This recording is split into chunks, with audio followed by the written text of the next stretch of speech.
Hi, I'm Yvette Rowland from Liam Galvin's YouTube channel. Now in this clip, the Krays driver Billy Frost talks about the other murders that the Krays are supposed to have committed.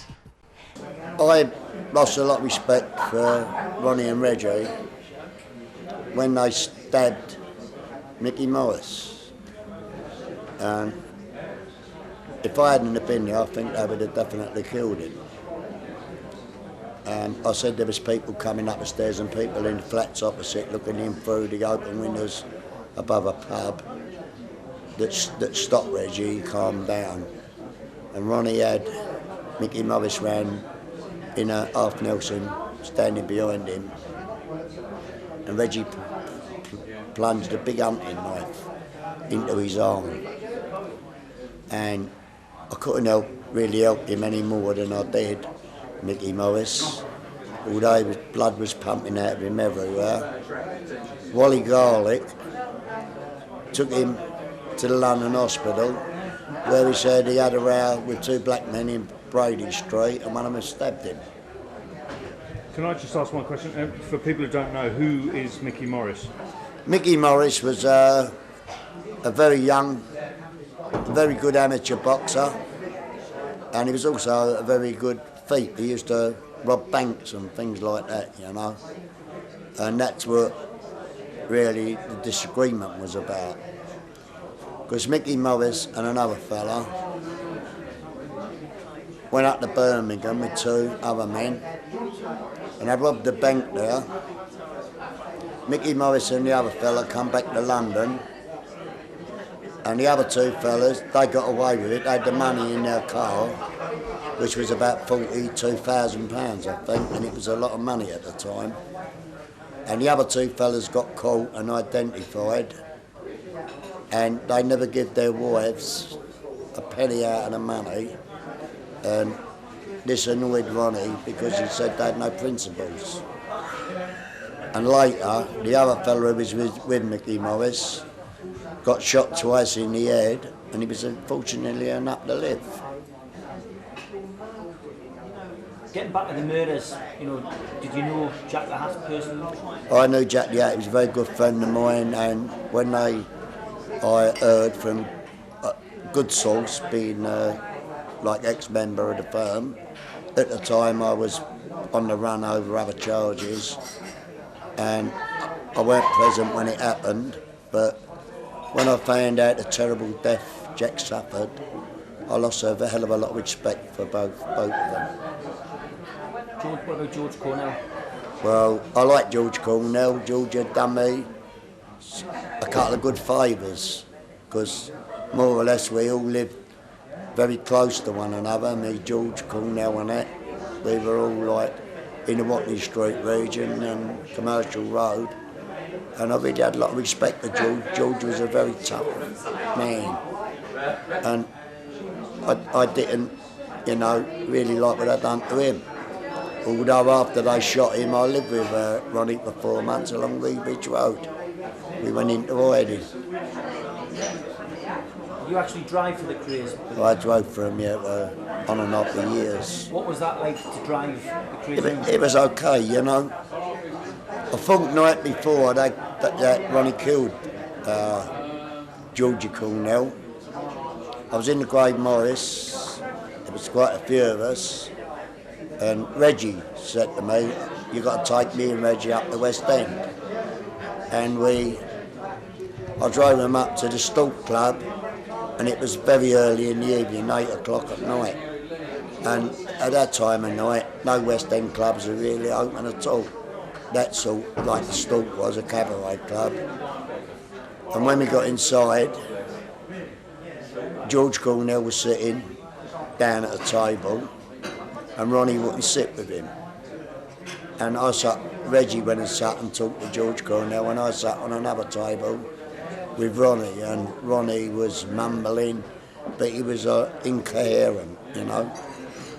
And when we come out of the club, we was only in there about half an hour.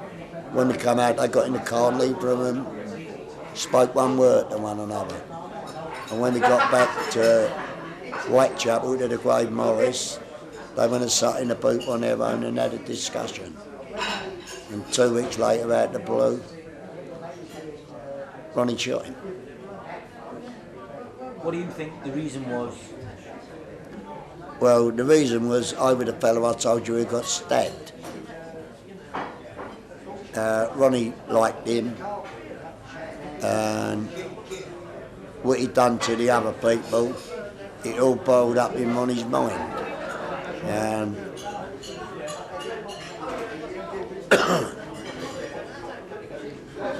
And he used to call Ronnie a fat puff and tell everyone he was just nothing but a big fat puff. And in the end, I don't think Ronnie could take anymore. He just cracked up.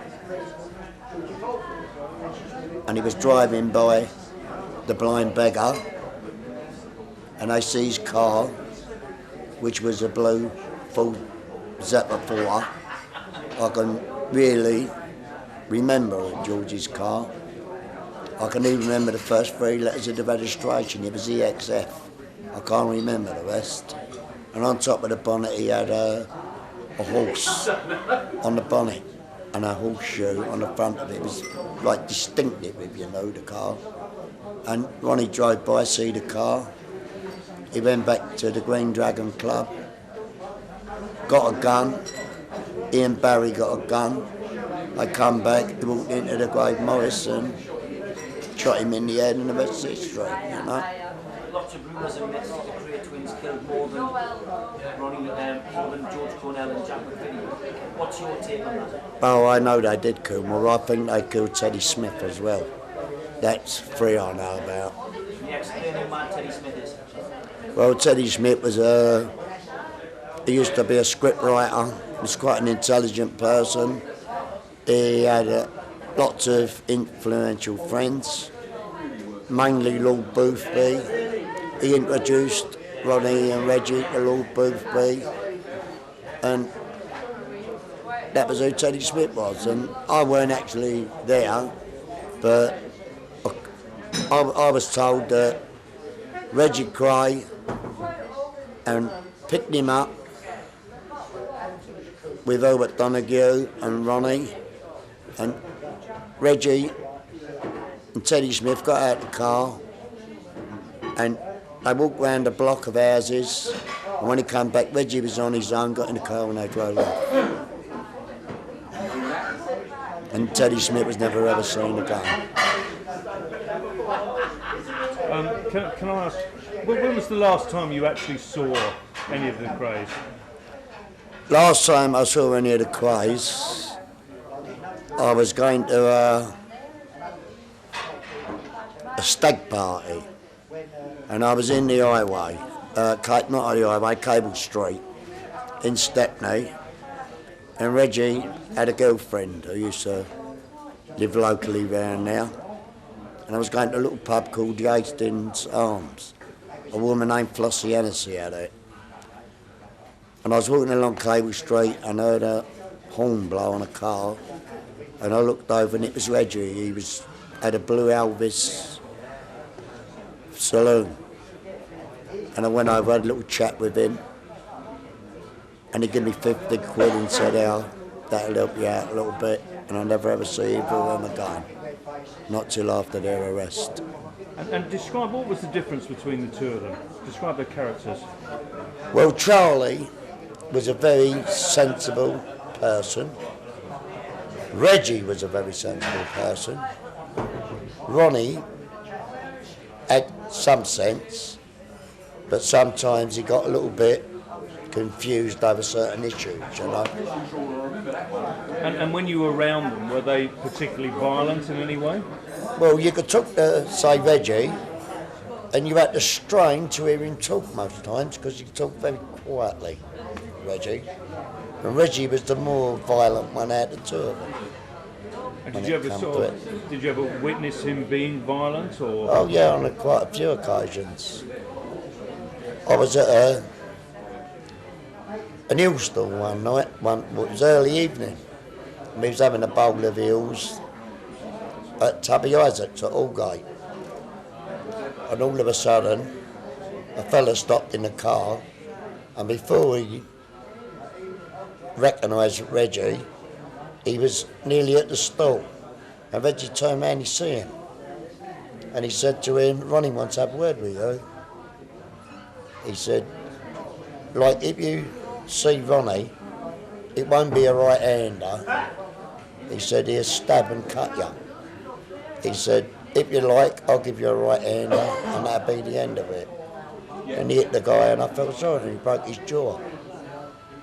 And did you witness Ron at all being violent in any way? Oh, yeah, I've seen Ron be violent too. Any particular incidents? Well, I've seen him stab his own brother in the hand. I've seen him punch several people. Did you fear one more than the other, or you were all right with them? I was all right with all of them, you know. And any favourite memories of the Krays? Oh, they could be very lovely people. They weren't all bad all the time, you know. Ronnie was a very kind person. If someone owed money or was in a bit of trouble, he'd always be the first one to help people he liked. You know, money weren't an object with Ronnie. And do you miss those days? I do in some ways. I really do, yeah. And do you think that they deserve their kind of legendary status? Well, I think they were built up a little bit more than they should have been. I'll put it this way to you, yeah? If they was here, this day and age, would they have reigned like they did in their time? With today's type of young people? I don't think they would have done.